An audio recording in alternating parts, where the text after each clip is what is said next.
Shri P R Sivasankar, ഒന്നാമത്തെ കാര്യം, കേരളത്തിന്റെ ധനസ്ഥിതി എന്താണ് എന്ന് കണക്കുകൾ സഹിതം വിശദീകരിക്കുന്ന ഈ ധവള പത്രത്തെ BJP പ്രതിനിധി എന്ന നിലയിൽ താങ്കൾ എങ്ങനെയാണ് മനസ്സിലാക്കുന്നത്? രണ്ട്, ഈ കഴിഞ്ഞ സർക്കാർ അവരുടെ ഈ തെരഞ്ഞെടുപ്പ് കാലത്ത് പോലും കേരളത്തിൽ നടപ്പാക്കിയ വികസന പ്രവർത്തനങ്ങൾ എണ്ണിപ്പറഞ്ഞുകൊണ്ടാണ് അവർ ജനങ്ങളെ സമീപിച്ചിരുന്നത്. ആ വികസന പ്രവർത്തനങ്ങൾ സാധ്യമാക്കിയ കിഫ്ബി എന്ന സംവിധാനം അടിമുടി തകരാറിലായിരുന്നു. അത് മുഴുവൻ പ്രശ്നങ്ങളിൽ ചെന്നപ്പെട്ടു. അത് വലിയ ബാധ്യത ഈ സംസ്ഥാനത്തിനുണ്ടാക്കി എന്ന ധവളപത്രത്തിലെ നിരീക്ഷണങ്ങളെ, കണ്ടെത്തലുകളെ താങ്കൾ അംഗീകരിക്കുമോ?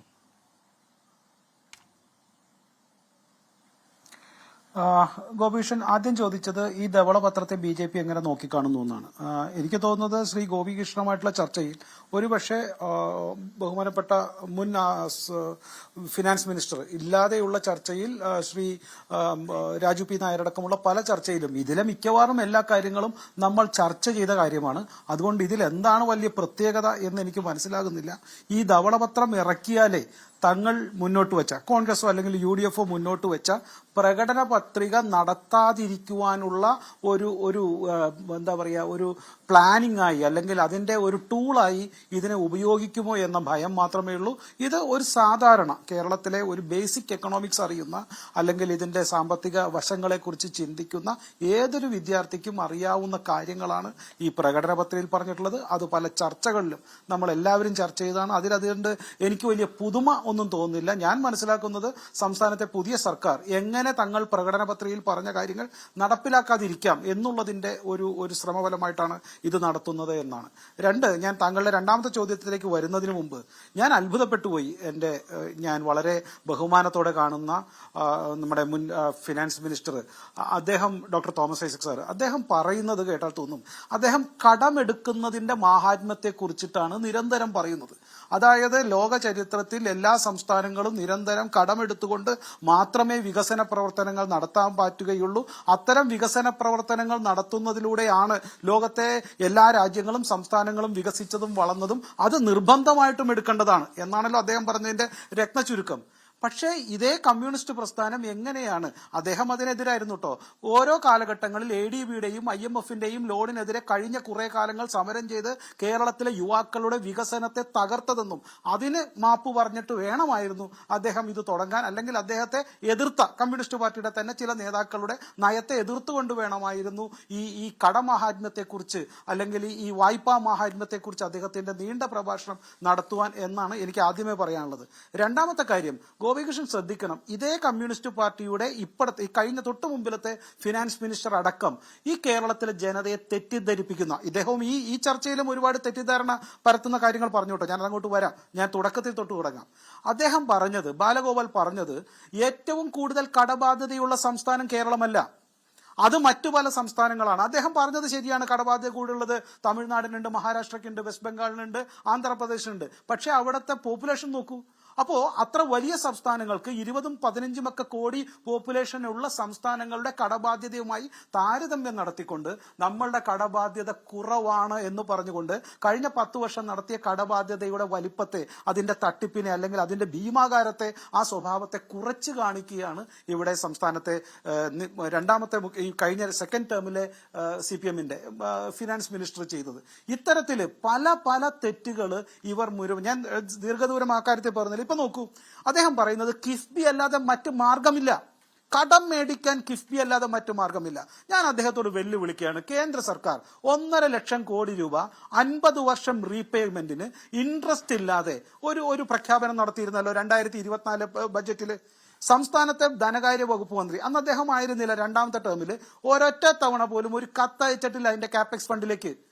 ഈ ഇന്ത്യയിലെ പല സംസ്ഥാനങ്ങളും ഇവിടുത്തെ മൂലധന മുടക്കിന് വേണ്ടി ഇത്തരം സ്ഥാപനങ്ങൾ സെൻട്രൽ ഫണ്ട് 50 വർഷത്തേക്ക് റീപേയ്മെന്റ് ഗ്യാരണ്ടി, റീപേയ്മെന്റ് പീരീഡുള്ള, ഇൻട്രസ്റ്റ് ഇല്ലാത്ത ഈ സ്കീം എടുക്കാതെ എങ്ങനെയാണ് ഇത്തരം സ്കീമുകൾ എടുക്കുന്നത്? അത് 2016 ഉണ്ടായിരുന്നു, മറ്റൊരു സ്കീമായിരുന്നു. അത് ഇത്രയും വലിയ ഫണ്ടായിരുന്നില്ല. ഞാൻ മനസ്സിലാക്കുന്നത് ഏതാണ്ട് 75 ലക്ഷം കോടി രൂപയുടെ ഒരു വലിയ ഫണ്ട് ഉണ്ടായിരുന്നു. അപ്പൊ ഇത്തരം ഫണ്ടുകളിൽ നിന്ന്, അതുപോലെ തന്നെ IMFന്റെയും മറ്റു ലോണുകൾക്കും ഇത്തരം ഇൻട്രസ്റ്റ് ഉണ്ടായിരുന്നില്ല. ഇത്തരം ബാധ്യതകൾ സംസ്ഥാനത്തിന് എടുക്കാൻ പറ്റിയിട്ടും രാജ്യത്തിനകത്തുനിന്ന് എടുക്കാൻ പറ്റിയിട്ടും ഒരൊറ്റ പദ്ധതിയുള്ളതെന്നും അത് കാനഡയിൽ നിന്നുള്ള ഒരു പ്രത്യേക ഫണ്ടിൽ നിന്ന് തന്നെ വേണമെന്നും അതിന് ഇത്രയേറെ ഇൻട്രസ്റ്റ് റേറ്റ് വേണമെന്നും വാശി പിടിച്ചതിലാണ് സംസ്ഥാന സർക്കാരിനോട് ഈ എതിർപ്പുള്ളത്. ഒരു കാര്യം ഉറപ്പാണ്, ഇപ്പോൾ ഈ പറയുന്നത് പോലെ സംസ്ഥാനത്തിന്റെ ഫണ്ടില്ല, അത് സംശയമില്ല. കാരണം കഴിഞ്ഞ കുറെ നാളുകളായി നമുക്കറിയാം കേരളത്തിലെ മുഴുവൻ വരുമാനവും ചിലവാക്കുന്നത് സംസ്ഥാനത്തെ ശമ്പളത്തിനും അതുപോലെ തന്നെയുള്ള ഇൻട്രസ്റ്റിനും കടത്തിന്റെ ഇൻട്രസ്റ്റ് പേയ്മെന്റ് കൊടുക്കുവാനും പെൻഷൻ കൊടുക്കുവാനൊക്കെയാണ്.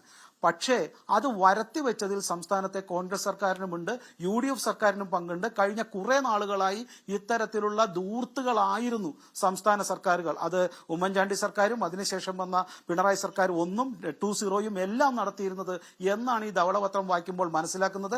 അതുകൊണ്ടാണ് ഇവർ 2016 തൊട്ടുള്ള കണക്കുകൾ പലതും കൊടുക്കാഞ്ഞത്. പിന്നെ ഇദ്ദേഹം നമ്മുടെ തോമസ് ഐസക് പറഞ്ഞ ഒരു കാര്യം ശരിയാണ്. ഈ ധവളപത്രത്തിന്റെ അവസാനം പറയുന്നുണ്ട്, the entire details are not completed. ഞങ്ങളിത് മറ്റു പലയിടത്തുനിന്നും, അതായത് RBIയുടെയും മറ്റുള്ള നീതി ആയോഗിന്റെയും എല്ലാം ഡീറ്റെയിൽ എടുത്താണ്, ഞങ്ങൾക്ക് സമയക്കുറവുകൊണ്ട് ഞങ്ങൾ പൂർണ്ണമായും എടുത്തിട്ടില്ല എന്ന് അവസാനത്തെ പേജിൽ തന്നെ സമ്മതിക്കുന്നുണ്ട്. അപ്പൊ ഇതൊന്നും പൂർണ്ണമായിട്ട് പോലും കൊടുത്തിട്ടില്ല. ഒരു സമ്പൂർണ്ണമായ കണക്ക് അവതരിപ്പിക്കാൻ പോലും സംസ്ഥാനത്തെ സർക്കാരിന് കഴിഞ്ഞിട്ടില്ല എന്നുള്ളതാണ് ഞാൻ മനസ്സിലാക്കുന്നത്. ഇതിലെ പല തെറ്റുകളും ഇനിയിപ്പോ കാലാകാലങ്ങൾ ചൂണ്ടിക്കാൻ പറ്റും. ഇപ്പൊ എനിക്കറിയാം, ഇപ്പൊ ഒരുപക്ഷെ അടുത്ത ഒരു 2-3 ദിവസത്തിനകം കോൺഗ്രസിന്റെ വക്താവ് രാജു പി നായരും അതുപോലെ തന്നെ തോമസ് ഐസക് സാറും പറയാൻ സാധ്യതയുള്ളത് 16th ഫിനാൻസ് കമ്മീഷനിൽ ഞങ്ങൾക്ക് 2.382 മാത്രമേ കിട്ടിയുള്ളൂ. അത് കഴിഞ്ഞ തവണ 1.982 ആയിരുന്നു. അതിൽ നിന്നൊരു അല്പമേ കൂടിയിട്ടുള്ളൂ. എന്തുകൊണ്ടാണ് രാജു പി നായർ അപ്പോ 13th ഫിനാൻസ് കമ്മീഷനിൽ 2010 മുതൽ 2015 വരെയുള്ള 13ാമത് ഫിനാൻസ് കമ്മീഷനിൽ 2.341% ഉള്ളൂ? അതിനെക്കുറിച്ച് ആ കാലഘട്ടത്തിൽ ഇടതുപക്ഷമോ അല്ലെങ്കിൽ ഇപ്പോ വരാനിരിക്കുന്ന ഈ പറയുന്ന സതീശൻ സർക്കാരിന്റെ നേതാക്കളോ അത് ചൂണ്ടിക്കാണിക്കില്ലല്ലോ. അപ്പൊ BJP സർക്കാർ വരുന്നതിന് മുമ്പും 2.342 ഉള്ളപ്പോൾ ഇപ്പൊ 16th ധനകാര്യ കമ്മീഷന് പോലും അതിനേക്കാൾ കൂടുതലുണ്ട്. അപ്പോൾ പക്ഷെ ബഡ്ജറ്റിന്റെ എണ്ണം ഏതാണ്ട് 5 ഇരട്ടി കൂടിയിരിക്കുന്നു. 2010 ബഡ്ജറ്റിന്റെ ഏതാണ്ട് 5 ഇരട്ടിയാണ് ഇപ്പോൾ ബഡ്ജറ്റ് എന്നുള്ളത് കൊണ്ട് ഇതിന്റെ 2.382 എന്നുള്ള percentage definitely it will come more than that. പണ്ടത്തെ 2010 കിട്ടിയതിന്റെയൊക്കെ 5 ഇരട്ടി പണവും കിട്ടും എന്നുള്ള കാര്യത്തിൽ തർക്കമില്ലല്ലോ. അപ്പൊ ഇത്തരം പണം കിട്ടിയിട്ടും ധനകാര്യ കമ്മീഷനെ നിരന്തരം കുറ്റം പറയുവാനാണ് ഇവിടെ ഇടതുപക്ഷം ശ്രമിച്ചത്. ഭാഗ്യവശാൽ ഇന്ന് രാജു അത് പറഞ്ഞില്ല, ഞാൻ സമ്മതിക്കുന്നു. പക്ഷെ തുടക്കം പറയും, ഇത്രയും കുറവാണെന്ന് പറയും. പക്ഷെ ഇതിനു മുമ്പിലും അത്രേ കിട്ടിയിട്ടുള്ളൂ എന്ന് പറയാനാണ്. ഇത്തരം പല തട്ടിപ്പുകളും ഈ റിപ്പോർട്ടിന്റെ മറവിൽ ഇവർ ഉയർത്തിയിട്ടുണ്ട്. ഇതെല്ലാം വളരെ നമ്മൾ ഉയർത്തിക്കാട്ടണം. പിന്നെ ഈ പണമെല്ലാം പോകുന്നു പറയുമ്പോൾ 5 വർഷത്തിനകം എന്തിനാണ് ശമ്പള കമ്മീഷൻ ഇവർ നടപ്പിലാക്കാൻ തയ്യാറായത്? 5 വർഷത്തിനകം ഇവിടുത്തെ ഏതെങ്കിലും സംസ്ഥാനത്ത് ഇത്തരത്തിലുള്ള ഒരു തെരഞ്ഞെടുപ്പിന് മുമ്പൊക്കെ ഈ 5 വർഷത്തിനിടയ്ക്ക് ശമ്പള കമ്മീഷന്റെ ഉയർത്തിക്കാട്ടിയിട്ടുണ്ടോ? ഇത് അതുപോലെ തന്നെ ഇപ്പൊ നമുക്കറിയാം, ഈ ഹൈ പെർ ക്യാപിറ്റൽ ഇൻകം അത് വന്നതിന് അതിന്റെ വെയിറ്റേജ് കൊണ്ടാണ് ഇവിടെ ഫിനാൻസ് കമ്മീഷൻ ഇത്തരത്തിലുള്ള ചെറിയ ഷോർട്ടേജുകൾ വന്നത് എന്ന് എനിക്കറിയാം. അപ്പൊ കേരളത്തിൽ ഇപ്പൊ നേരത്തെ സൂചിപ്പിച്ചതുപോലെ എന്തുകൊണ്ടാണ് കണ്ണൂരിലേക്ക് കിഫ്ബിയുടെ പണങ്ങൾ മുഴുവൻ പോകുന്നത്? അദ്ദേഹം പറഞ്ഞത് കണ്ണൂർ ഡെവലപ്മെന്റ് കുറവായിരുന്നു, അവിടെ എയർപോർട്ട് വന്നു, എയർപോർട്ട് വന്നപ്പോൾ അതിന്റെ ഡെവലപ്മെന്റിന് വേണ്ടിയിട്ട് വന്നു എന്ന്. ഈ കണ്ണൂർ എയർപോർട്ട് ഏത് വർഷത്തിലാണ് പ്രോഫിറ്റ് ആവുമെന്നാണ് ശ്രീ തോമസ് ഐസക് സാർ വിശ്വസിക്കുന്നത്? അതൊരിക്കലും ഈയിടയ്ക്കൊന്നും സാധ്യമായില്ല. അപ്പോൾ ഒരു കണ്ണൂരിലെ എയർപോർട്ടിന് വേണ്ടി ഫണ്ട് കൊടുക്കുന്നു. അതുപോലെ അദ്ദേഹം പറയുകയാണ്, സാധാരണക്കാരനോ പാവപ്പെട്ടവനോ വേണ്ടി ഫണ്ട് കൊടുക്കാൻ ഞങ്ങൾ തയ്യാറല്ല, കിഫ്ബിയുടെ ഫണ്ട് തയ്യാറല്ല. ഒരു കമ്മ്യൂണിസ്റ്റ് പാർട്ടിയുടെ നേതാവിന്റെ വായിൽ നിന്ന് വരേണ്ട വർത്താനമാണോ, അല്ലെങ്കിൽ കമ്മ്യൂണിസത്തിന്റെ ഭാഗമാണോ അത് പറയുന്നത്? കിഫ്ബിയുടെ ഫണ്ട് മുഴുവൻ ഞങ്ങൾ ചെലവാക്കാൻ നിർദ്ദേശിക്കുന്നത് ഇവിടുത്തെ കോടീശ്വരന്മാർക്കും അതുപോലെ തന്നെ ഇത്തരം കച്ചവടക്കാർക്കും കോൺട്രാക്ടേഴ്സിനും വേണ്ടി മാത്രമാണ്. പാവപ്പെട്ടവന് കിഫ്ബിയുടെ വരുമാനമില്ല. പക്ഷേ അവൻ പെട്രോൾ അടിക്കുന്നതിന്റെയും അവൻ ഇവിടെ വാഹനം വാങ്ങിച്ചാലും 2 വീലർ വാങ്ങിച്ചാലും അതിന്റെ സെസ്സും പോകേണ്ടത് കിഫ്ബിയിലേക്കാണ്. അതുകൊണ്ട് കോടീശ്വരന്മാർക്ക് വരുന്ന വലിയ വിമാനത്താവളങ്ങളുടെ പണം തിരിച്ചടക്കേണ്ടത് പാവപ്പെട്ട 2 വീലർ ഓടിക്കുന്നവനും ചെറിയ സ്കൂട്ടർ മേടിക്കുന്നവന്റെയും പൈസയിൽ കൂടിയിട്ടാണ് വിമാനത്താവളങ്ങൾ പണിയേണ്ടത്, അല്ലെങ്കിൽ വലിയ ഹൈവേകൾ പണിയേണ്ടത് എന്ന ന്യായം ഒരു കമ്മ്യൂണിസ്റ്റ് പാർട്ടിക്ക് ചേർന്നതല്ല. പിന്നെ താങ്കൾ പറഞ്ഞതുപോലെ നാഷണൽ ഹൈവേയുടെ 5000 കോടി മറ്റെല്ലാ സ്റ്റേറ്റും കൊടുത്തിട്ടുണ്ട് സാർ. അത് കിഫ്ബി ഉണ്ടായിട്ടല്ല, അത് തനത് വരുമാനത്തിൽ നിന്ന് കണ്ടുപിടിക്കാൻ സാധിക്കണം. അത്തരത്തിലുള്ള വരുമാന വർധനവ് കണ്ടുപിടിക്കാൻ സാധിക്കാത്ത ഫിനാൻസ് മിനിസ്റ്റേഴ്സുമാണ് ഇത്തരത്തിലുള്ള ഷോർട്ട് കട്ടുകൾ എടുക്കുന്നത്.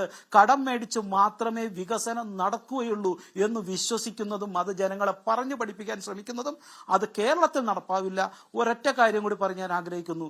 ഇത് ഒരു കമ്മ്യൂണിസ്റ്റ് പാർട്ടി നിരന്തരമായി ഇവിടുത്തെ സംസ്ഥാനങ്ങളെ തകർക്കുവാൻ, അല്ലെങ്കിൽ സംസ്ഥാനത്തിന്റെ കടബാധ്യത കൂട്ടിവെച്ച് അത് കേന്ദ്ര സർക്കാരിന്റെ കടബാധ്യതയായി മാറ്റിക്കൊണ്ട്, എന്തുകൊണ്ട് താങ്കൾ അത് പറഞ്ഞില്ല എന്ന് മനസ്സിലാവുന്നില്ല. സാധാരണ കമ്മ്യൂണിസ്റ്റ് പാർട്ടിയുടെ നേതാക്കൾ പറയാറുണ്ട്, പറഞ്ഞുകൊണ്ട് കേന്ദ്രത്തിന്റെ ഡെഫിസിറ്റും കൂടുതലാണ്, അത് സംസ്ഥാനത്തിന്റെ എല്ലാം കൂടെ ചേർന്നാണല്ലോ കേന്ദ്രത്തിന്റെ ഈ ഡെപ്റ്റ് വാല്യൂ വരുന്നത്. അപ്പോൾ അത് പറയാൻ സാധിക്കാതെ എന്തുകൊണ്ട് ഇത്തവണ പറഞ്ഞില്ല? അപ്പോൾ ഇത്തരം സംസ്ഥാനങ്ങളുടെ, നമുക്കറിയാം വെസ്റ്റ് ബംഗാളും പഞ്ചാബും അതുപോലെ തന്നെ മറ്റു പല സംസ്ഥാനങ്ങളുമാണ് ഇന്ന് ഏറ്റവും കൂടുതൽ ഈ ഡെപ്റ്റ് റേഷ്യോയിൽ കൂടുതൽ നിൽക്കുന്നത്. ഇത്തരം സംസ്ഥാനങ്ങളിൽ നടക്കുന്ന ഈ പറയുന്ന തിരഞ്ഞെടുപ്പ് പത്രികകളിലെ ഫ്രീ ബേബീസിനെയും അതുപോലെ തന്നെ ഈ ബഡ്ജറ്റിന്റെ പുറത്തു നിന്നുകൊണ്ടുള്ള കടം വാങ്ങിക്കുവാൻ തങ്ങളുടെ അവകാശമാണ്, അത് തങ്ങളുടെ ഭരണഘടനയിൽ പറഞ്ഞിട്ടുള്ളതാണ് എന്ന് വിശ്വസിച്ച് തരത്ത് നടത്തുന്ന ഇത്തരം പ്രവർത്തനങ്ങളാണ് ഈ സംസ്ഥാനത്തിന്റെ നടുവൊടിച്ചിട്ടുള്ളത്.